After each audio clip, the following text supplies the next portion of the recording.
The key didn't fit anymore.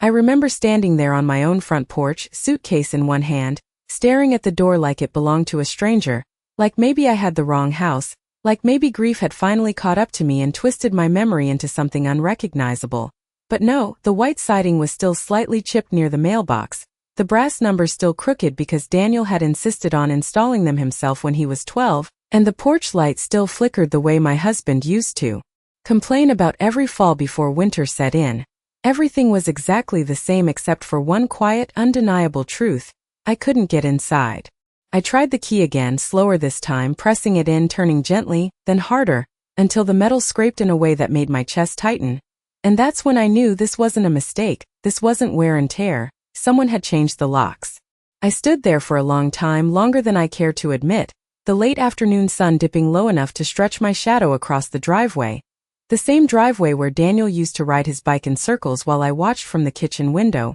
wiping my hands on a dish towel and thinking how lucky I was, how full my life felt back then, how safe. A car passed by slowly, the driver glancing at me just long enough to register that something was off, an older woman standing outside her own home with nowhere to go. And I felt that glance settle over me like a quiet judgment, not cruel, just curious, but it was enough to make me reach for my phone. I called Daniel first, of course I did, my thumb hovering over his name for a second before I pressed it, as if giving him time to pick up before the call even connected, as if he might somehow sense that I needed him, but it rang and then went to voicemail, his voice cheerful and distant, telling me to leave a message, and I didn't. I just hung up and tried again because sometimes the second call gets answered, sometimes people see your name and realize it matters, but this time it rang even longer before cutting off, and I stared at the screen waiting for those three little dots.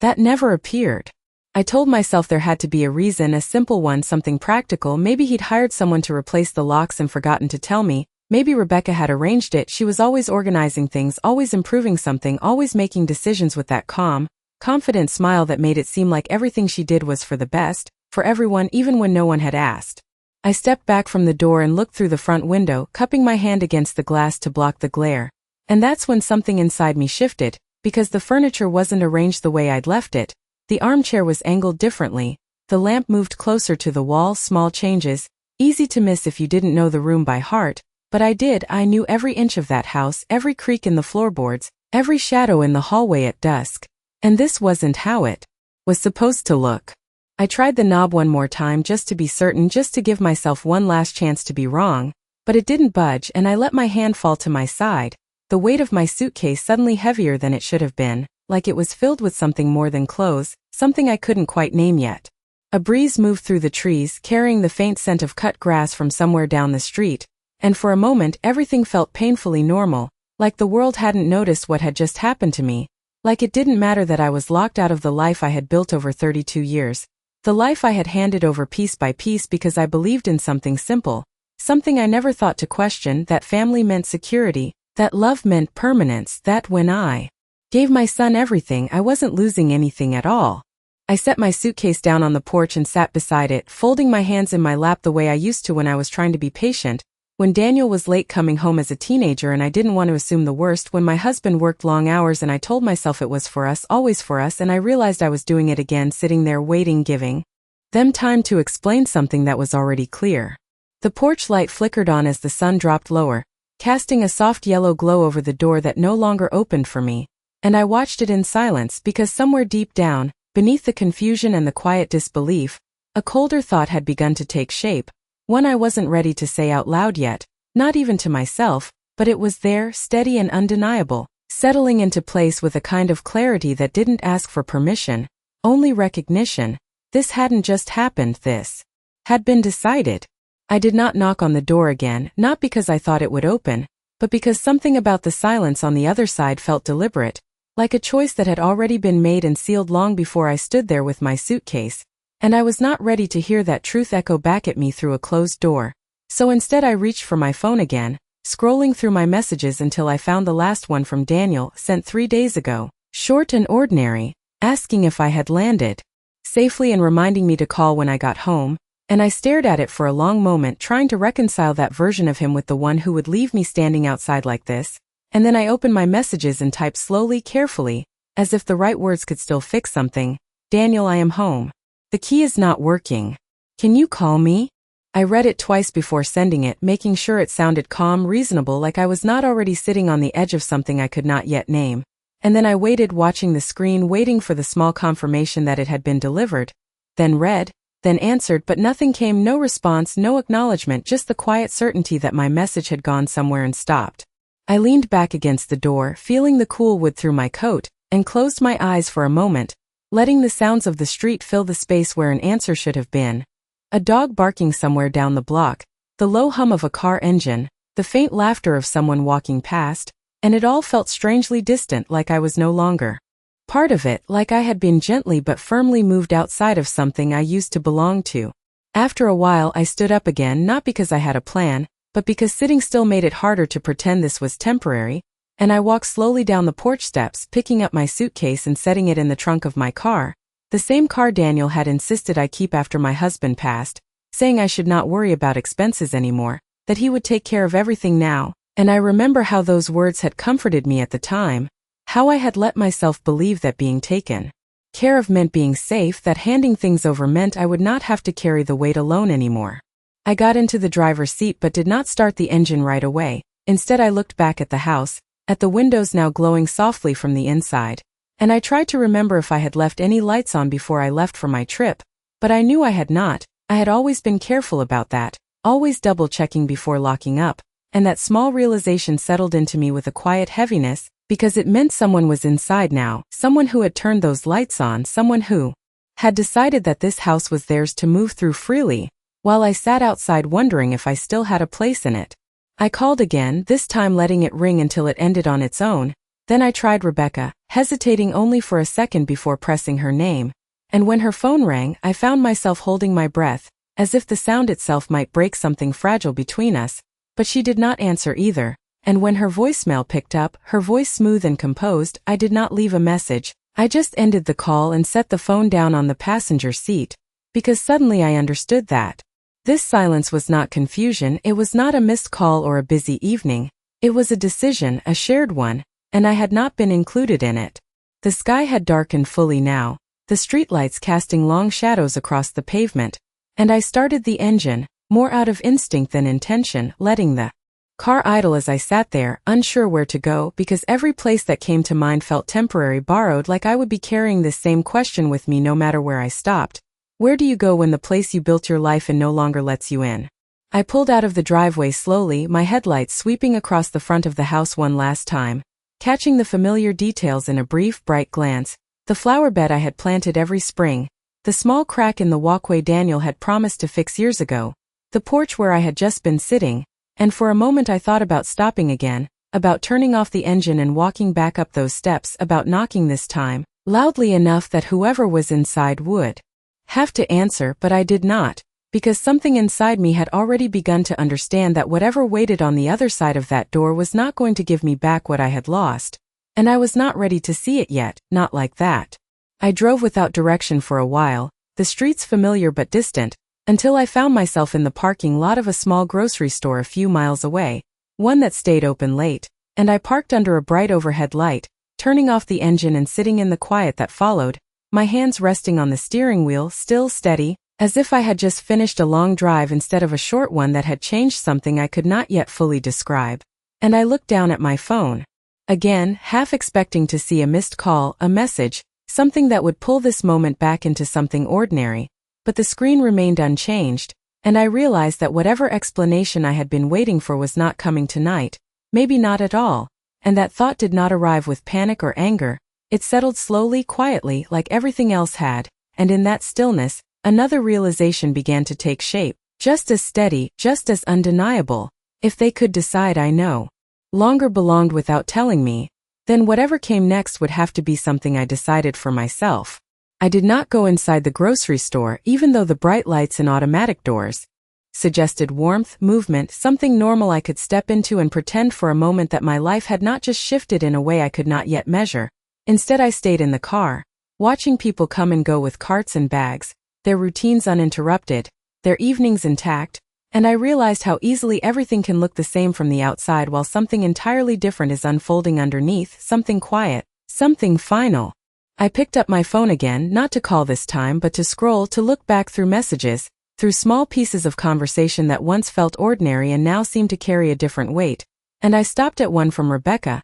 sent about 2 weeks before my trip, asking if I had considered downsizing, phrased gently, almost thoughtfully, with words like less maintenance and more comfort. And I remembered how I had smiled when I read it, thinking she was trying to help, thinking she cared about making things easier for me now that I was alone, and I had replied politely saying I was not ready, that the house still felt like home, that I needed time, and she had responded with a simple of course. Nothing more, nothing that suggested this conversation had not ended where I thought it had. I kept scrolling and found another message, this one from Daniel, shorter, more practical, asking if I had located the property documents he mentioned, saying it would be easier if everything was in one place, and I remembered that conversation too, sitting at the kitchen table while he stood near the counter, his tone casual, almost distracted, as if it was just another task to check off, and I had gathered the papers for him without hesitation, placing them neatly in a folder, trusting that whatever he needed them for was something reasonable, something that made sense for both of us, because that is what I had always believed,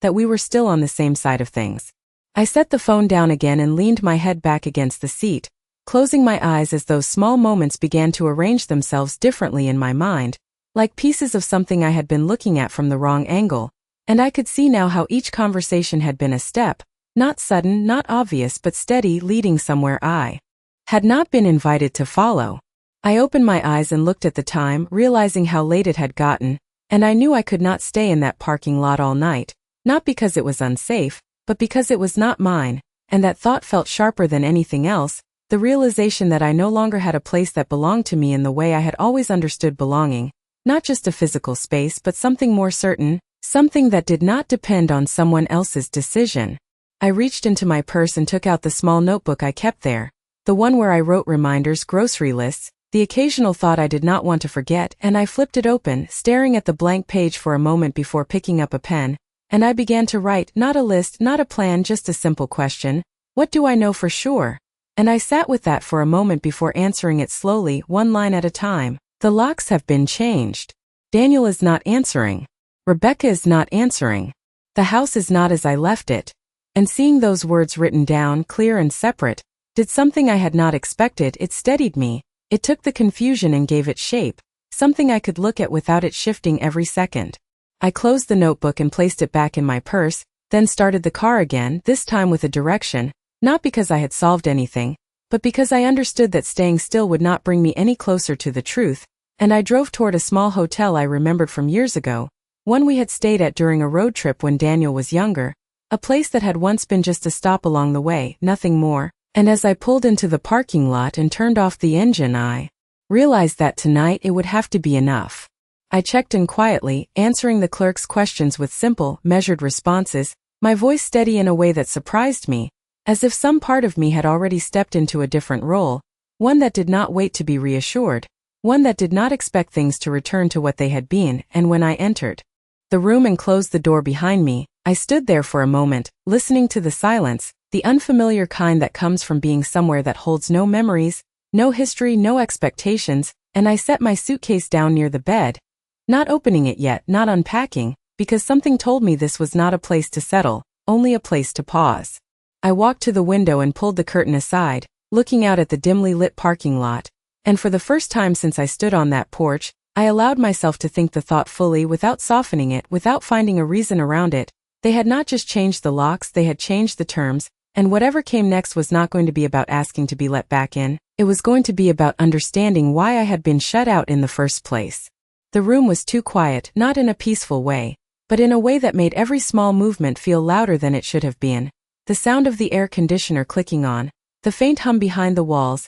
even the soft shift of the fabric as I sat down on the edge of the bed, all of it reminding me that this was not my space, not a place that knew me or held any part of my life, and I realized how much I had taken that for granted. The quiet of my own home had never felt like this. It had always carried something familiar, something grounding, even in the stillest moments. I reached for my suitcase but did not open it right away. Instead, I rested my hand on top of it, feeling the worn fabric under my fingers, the same suitcase I had used for years, through trips that always ended the same way, with me coming back to a place that was waiting for me, and that thought lingered longer than I expected. because it was not just about the house, it was about the certainty that had come with it, the understanding that no matter where I went, I had somewhere to return to. And now that certainty had been quietly removed, not taken in a dramatic way, not argued over or explained, just replaced with something else without my knowledge. I stood up slowly and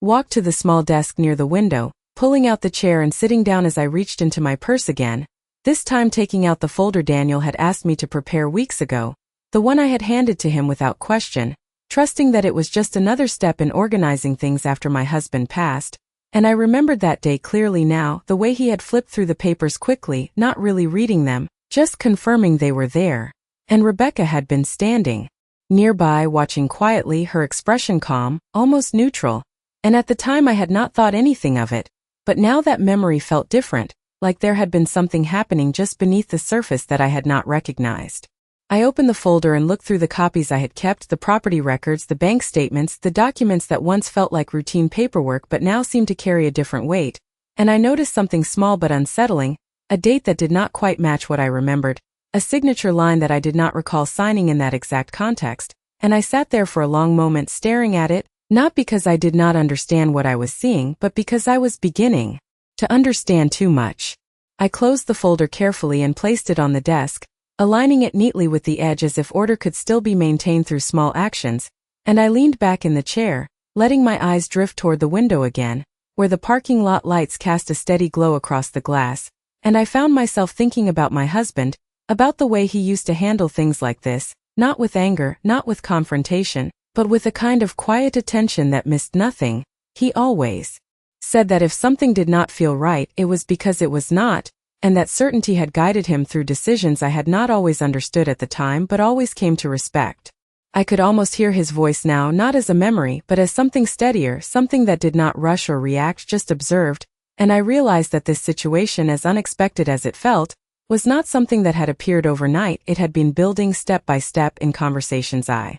had trusted, in decisions I had accepted, in moments I had not questioned because I believed I did not need to. I stood up again and walked slowly to the bed, sitting down and finally opening the suitcase, not to unpack, but to take out the small framed photograph I always carried when I traveled, a picture of the three of you as taken years ago, when everything still felt simple, when Daniel stood between us, smiling in that open, uncomplicated way that made it easy to believe that nothing could ever shift so far from that moment, and I held the frame in my hands, looking at it not with sadness but with a kind of distance I had not felt before, because the image no longer matched the reality I had just stepped into, and that gap between the two was where the truth had been hiding. I placed the photograph on the nightstand and lay back against the pillows, staring up at the ceiling, the unfamiliar texture, the faint pattern that did not carry any meaning for me, and I let the thoughts settle without trying to push them away, because for the first time since I stood on that porch, I was not trying to make sense of what had happened in a way that protected anyone else's intentions. I was looking at it for what it was, and that clarity, quiet as it was, brought something with it that I had not expected, not anger, not fear, but a kind of stillness that made everything sharper, more defined, as if the edges of the situation had finally come into focus, and in that stillness one realization settled into place with a certainty that did not need to be tested. If they had already taken steps this deliberate, this complete, then whatever came next would not be about discovering what they had done, it would be about deciding what I was going to do in response. I woke up before the sun came up, not because I had rested, but because my mind had already begun arranging things into something more structured than confusion, and for a moment I lay still, staring at the ceiling, letting the quiet settle around me again, the same unfamiliar quiet that had followed me into this room the night before, and I realized that it no longer felt as disorienting as it felt clear. I sat up slowly, reaching for the notebook in my purse without hesitation this time, as if I already knew what I needed to do, and I placed it on the small table beside the bed, opening it to the page I had written on the night before, reading the words again, not to question them but to confirm them because they had not changed overnight. The facts were still the same, simple, steady, and undeniable. I added a new line beneath them, writing carefully, I did not give permission for any change to the locks, and then another, I did not agree to leave my home, and seeing those statements written down did something subtle but important. It separated what had happened from what had been decided for me. It drew a line I had not consciously drawn before, and I sat there for a moment looking at it, Understanding that this was no longer just about being surprised, it was about recognizing the boundary that had been crossed. I closed the notebook and stood up, moving through the small room with quiet purpose, washing my face, smoothing my hair, doing the simple things I had always done in the morning, not because routine would fix anything, but because it reminded me that I was still in control of myself, even if everything else had shifted. When I picked up my phone again, I did not scroll this time. I did not look for missed calls or unanswered messages. Instead, I opened my contacts and found a name I had not needed to call in years, my husband's attorney, Mr. Harris, and I hesitated for only a second before pressing the call button, listening as it rang, steady, predictable, until his voice came through, older than I remembered but still clear, still precise, and when he said my name, there was recognition there, not surprise. Not confusion, just a quiet acknowledgement that I was someone he knew, someone with a place in a conversation that mattered. I explained what had happened without rushing, without adding emotion to it, just the facts, the changed locks, the unanswered calls, the documents I had been asked to gather, and there was a pause on the other end of the line, not long, but enough to tell me that what I had said was being considered carefully, and when he spoke again, his tone had shifted slightly, not alarmed but focused, and he asked me a few questions, specific ones about dates, about signatures, about whether I had signed anything recently that I did not fully review, and I answered as clearly as I could, my voice steady, because by now I understood that clarity mattered more than anything else. He told me he would need to look into the documents, that there might be something I needed to see, something my husband had arranged before he passed, and those words settled into me with a quiet weight. Not hope exactly, but something close to it, something grounded in the idea that not everything had been left unprotected, not everything had been handed over without thought. I ended the call and stood there for a moment, holding the phone in my hand, feeling the shift that had taken place, not dramatic, not immediate but real, because for the first time since I stood on that porch, I was no longer waiting for Daniel or Rebecca to explain anything. I was no longer positioned outside of the situation, hoping to be let back in. I was stepping into it from a different place entirely. I gathered my things slowly, closing the suitcase, placing the folder back inside my bag, making sure everything was where it needed to be, not because I was leaving permanently, but because I was moving forward, and that required a different kind of preparation, one that did not rely on someone else's decision. Before I left the room, I glanced once more at the photograph on the nightstand, the one I had placed there the night before, and I looked at it differently now, not searching for what had been lost, but recognizing what had changed, and I picked it up, slipping it back into my bag, because I no longer needed it sitting out in front of me to remind me of something that no longer defined what came next. When I stepped outside into the cool morning air, the light just beginning to spread across the parking lot, I felt something settle into place inside me. Not anger, not sadness, but a quiet certainty, the kind that does not need to be announced or defended. It simply exists steady and firm, and as I walked toward my car, I understood that whatever Daniel and Rebecca had planned, whatever steps they had taken without me, they had made one assumption that no longer held true. They had assumed I would remain outside waiting, but that was no longer the position I was willing to take. I did not drive back to the house that morning, not yet, not because I was avoiding it, but because I understood now that walking up to that door without knowing exactly where I stood would only put me back in the same position I had been in the day before, outside, waiting, uncertain, and that was no longer something I was willing to repeat, so instead I drove toward Mr. Harris's office, the same one my husband had trusted for years, the same place where decisions had been made carefully, deliberately, with an understanding that things should be clear long before they were ever tested. The drive felt different than the night before, not shorter, not easier, but more focused, as if each turn I made was part of something intentional rather than something I was trying to escape, and when I pulled into the parking lot and turned off the engine, I sat for a moment, not hesitating, just acknowledging the shift that had taken place, because this was no longer about figuring out what had happened, it was about confirming it. Inside, the office was exactly as I remembered, quiet, orderly, the faint scent of paper and polished wood lingering in the air, and when Mr. Harris greeted me, there was no surprise in his expression, only a kind of steady professionalism that made it easier to remain composed, and I followed him into his office, taking a seat across from his desk as I placed the folder in front of him without a word. He opened it slowly, reviewing the documents with careful attention, not rushing, not skipping, and I watched as his expression shifted slightly, not dramatically, but enough to tell me that what he was seeing matched something he had expected. He asked me a few more questions, clarifying details, confirming dates, and then he leaned back in his chair, folding his hands together in a way that felt familiar, as if I had seen my husband do the same thing many times before reaching a conclusion.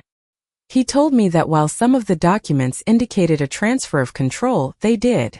not override a specific provision that had been added to the estate, one that required certain conditions to be met before any permanent change could take place, and as he explained it, I felt that same quiet steadiness settle deeper into place, because this was not about arguing or proving anything, it was about understanding that what had been done was not as complete as it had been made to appear.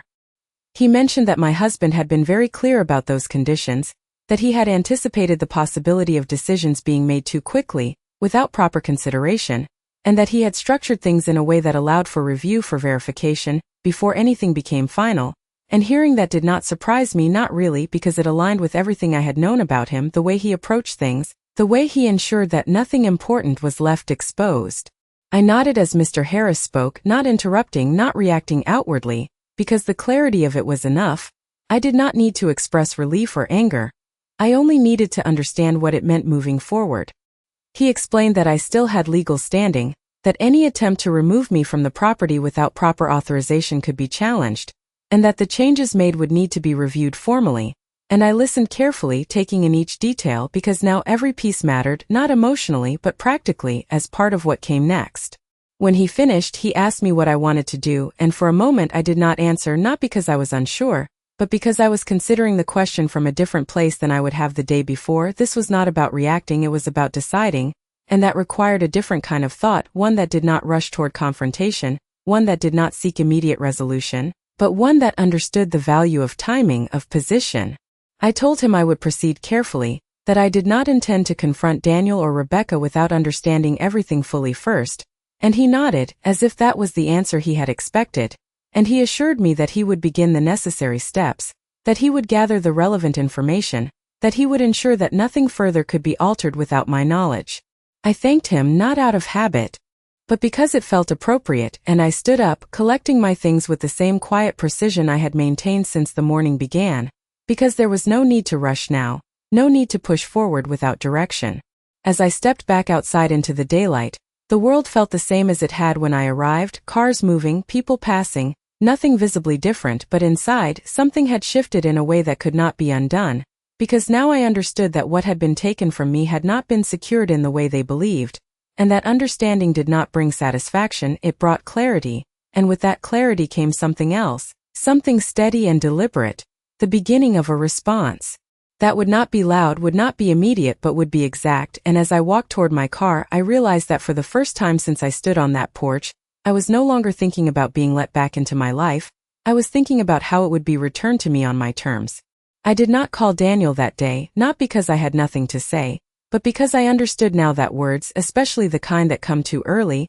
have a way of giving away position, and position was no longer something I was willing to surrender without thought, so instead I returned to the hotel, not as someone waiting for things to change, but as someone preparing for what would come next, and the difference between those two states was subtle on the surface, but significant underneath, because one depended on others and the other did not. I placed my bag on the table and took out the documents again, not to search for something new, but to read them with a different awareness, one that did not assume everything had been done in good faith, one that paid attention to the small details, the phrasing, the dates, the sequence of events, and I began to see the pattern more clearly now, not as a series of isolated decisions, but as a coordinated shift, quiet, deliberate, and timed in a way that relied on my trust more than anything else. I noticed how the requests for documents had increased gradually, how conversations about simplifying things had become more frequent, how Rebecca's suggestions had always been framed as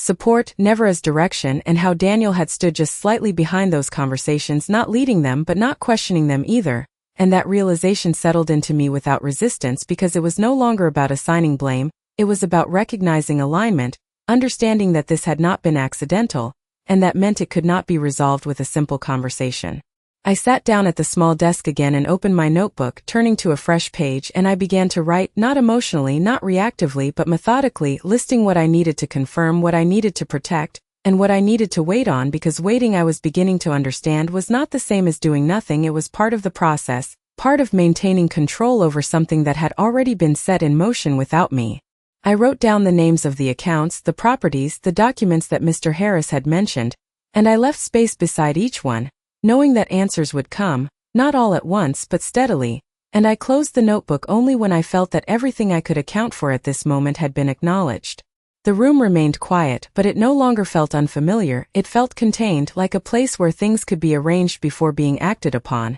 And I stood up, moving slowly, deliberately, as I prepared to step outside again, not to return to the house yet, but to observe, to understand what had changed beyond what I could see from the outside. I drove through the neighborhood in the late afternoon, keeping my distance, not stopping directly in front of the house, but passing by slowly once, then again, noticing the small differences, the car in the driveway that I did not recognize, the curtains slightly drawn in a way I had never done, the subtle shift in how the house presented itself to the street, and I realized that even from a distance, it no longer looked like it belonged to me in the way it once had, and that recognition, while quiet, confirmed what I already knew. This was not temporary, this was an attempt at permanence. I did not stop, I did not get out, I simply continued driving, letting the image settle into memory, not as something to react to, but as something to respond to when the time was right, and I understood now that the next step would not come from them, it would come from me, and it would not be immediate, it would be precise.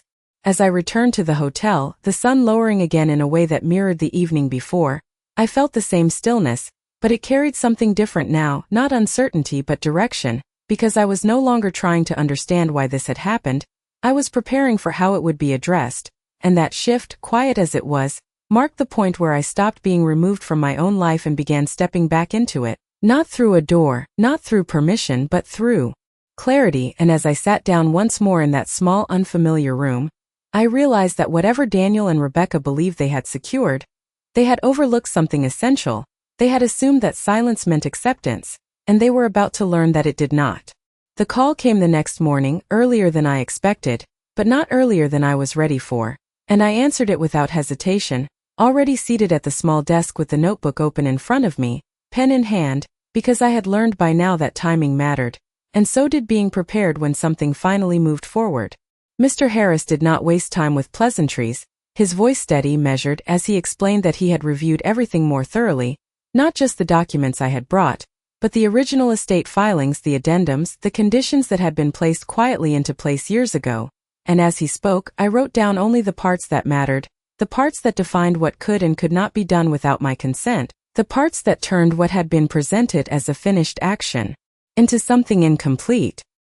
He told me that any attempt to remove me from the property without formal notice and verification violated the structure that had been established, that control had not been fully transferred in the way it appeared, and that certain protections remained active, protections that required my direct involvement before any permanent change could be finalized, and I listened without interruption, because this was not information I needed to react to, it was information I needed to use. When he finished, he asked again what I intended to do, and this time I answered without pause, not emotionally, not defensively, but with clarity. I told him I would not confront them privately, I would not call or argue or ask for explanations that would only invite more manipulation. I would wait until everything was properly documented, properly positioned, and then I would step forward in a way that could not be dismissed or redirected. And there was a brief silence on the line before he responded, not with surprise but with agreement, as if he recognized that this approach aligned with the structure already in place. After I ended the call, I sat still for a moment, not because I was uncertain, but because I was allowing the plan to settle into something real, something that did not shift with emotion, and I looked down at the notebook, at the clean lines of writing that now outlined what I needed to do next, and I added one more line beneath them, "Do not rush," and I underlined it once, not for emphasis but for discipline, because that would be the difference between reacting and deciding. The rest of the morning passed quietly, not empty but deliberate. I organized the documents, reviewed the notes,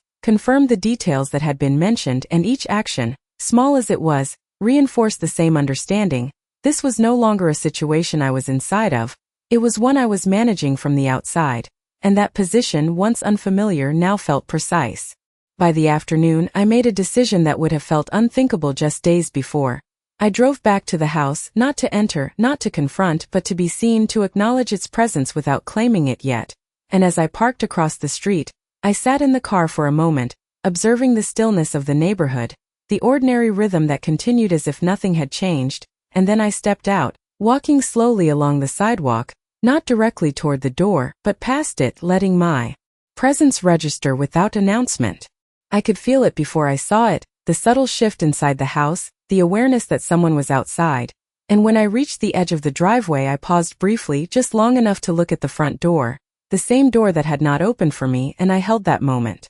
Without emotion, without expectation, because this was not about reclaiming it yet, this was about marking it, about making it clear, even if only to myself, that I had not disappeared from this space. I continued walking, not turning back, not lingering, because I understood that visibility was enough for now. And as I reached my car and drove away, I did not look in the rearview mirror, not because I was avoiding it, but because I no longer needed to see it to know what it meant. That evening, back in the hotel room, I sat once more at the desk, the same quiet surrounding me, but it no longer felt temporary. It felt like a place where things were being built, not replaced, and I reviewed everything again, not because it had changed, but because repetition created certainty, and certainty was what I would rely on moving forward. I closed the notebook and placed it beside the folder, aligning them carefully, and I leaned back in the chair, allowing a single thought to settle fully, one that had been forming steadily since the moment I stood on that porch. This was no longer about what they had done, it was about what they believed they had gotten away with, and that difference, quiet as it was, would be where everything shifted.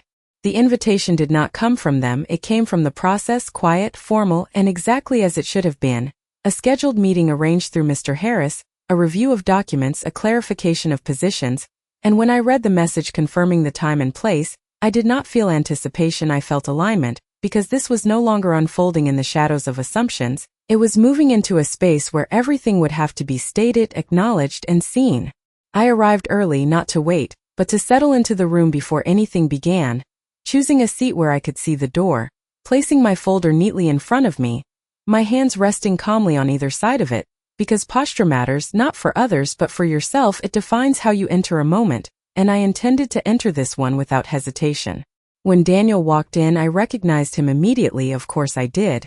But there was something different in the way he carried himself, a slight stiffness, a carefulness that had not been there before, and Rebecca followed just behind him, composed as always, her expression controlled, but her eyes moving quickly, taking in the room, the arrangement, me, and for a brief second, there was something there, not fear exactly, but awareness, and that was enough. No one spoke right away. There was a brief exchange of greetings, polite, measured, the kind that fills space without revealing anything. And then we sat, the distance between us defined not by the table, but by everything that had already happened before this moment. Mr. Harris began, his tone clear, neutral, outlining the purpose of the meeting, the documents to be reviewed, the conditions that applied, and I listened without looking at Daniel or Rebecca, because I did not need to read their reactions. I already understood their position. What mattered now was what could be established in front of everyone, what could not be redirected or softened. When the documents were placed on the table, I recognized them immediately, the same ones I had seen before. But now they were accompanied by something else, the original provisions, the clauses that had not been discussed when I handed everything over, the ones that required my presence, my agreement, before anything could be finalized. And as Mr. Harris explained them, calmly, precisely, I could feel the shift in the room, subtle but undeniable, because what had been assumed to be complete was now clearly shown to be conditional. Daniel spoke then, his voice controlled, explaining that he believed everything had been handled appropriately, that he was acting in my best interest, that the house was too much for me to manage, and I listened, not interrupting, not correcting, because his words were not the point, they were part of the pattern I had already seen. And when he finished, I did not respond immediately. I allowed the silence to settle, not as hesitation but as choice, and then I spoke, calmly, clearly, stating only what was necessary, that I had not agreed to any change in my residence, that I had not been informed of any action taken to alter access to the property, and that I had not relinquished my right to remain in my home. There was no emphasis in my voice, no accusation, just clarity, and that clarity carried more weight than anything else that had been said. Rebecca shifted slightly in her chair, her composure still intact but less certain now, and she spoke briefly, attempting to frame the situation as a misunderstanding, as an effort to help, to simplify things. But the words did not settle the way she intended them to, because they were now being measured against something concrete, something documented, and that difference was visible even without being acknowledged directly. Mr. Harris continued, outlining the implications, the requirements that had not been met, the fact that any action taken without my consent would need to be reviewed and corrected, And as he spoke, the structure of the situation became clear not just to me but to everyone in the room. This was not a matter of perspective, it was a matter of process, and the process had not been followed. I did not need to add anything more, I did not need to press or challenge because the position had already shifted, not dramatically, not loudly but definitively, and I sat there composed, present, not as someone asking to be let back in, but as someone whose place had never been removed in the first place. When the meeting concluded, there were no raised voices, no final statements, just the quiet understanding that what had been done could not stand as it was, and as I gathered my things, closing the folder and placing it back into my bag, I looked at Daniel for the first time since the meeting began, not searching for recognition, not expecting anything, just acknowledging him as he was in that moment, and then I turned and walked out of the room, not quickly, not slowly but steadily, because this was not an ending, it was a correction. And as I stepped outside into the afternoon light, I realized that the door I had stood in front of days ago, the one that had not opened, no longer defined where I stood, because what had been taken quietly was now being returned just as quietly, and this time it would not be left open to interpretation.